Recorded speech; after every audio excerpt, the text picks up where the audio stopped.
You know virtually nothing about your ancestors, and I can prove it. In this video, we're focusing on our follower Samantha's ancestor, named Juan Jose Antonio Vicente Corbello. And it looks like here that Juan Jose is actually her 6th great-grandfather, so not that far distant from Samantha. Let me tell you what I found about him. 1 hour later. So Juan Jose Antonio Vicente Corbello was born in 1771 at Villa de San Fernando de Ber in New Spain, which according to Google Maps here is in modern-day Texas.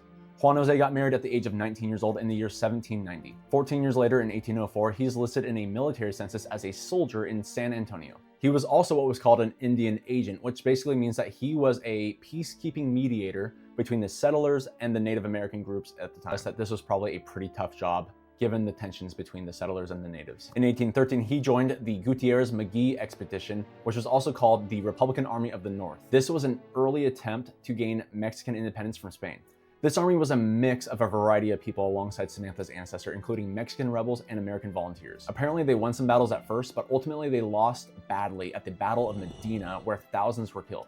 Now, unlike all the other wars in our video where the revolutionaries won or it was a war between two nations, this is an attempted revolutionary war. And so because Juan Jose and his contemporaries lost, they were considered treasonous rebels and were guilty of death to Spain, which meant that Juan Jose and his wife Maria Teresa had to take their 11 kids and flee to Louisiana.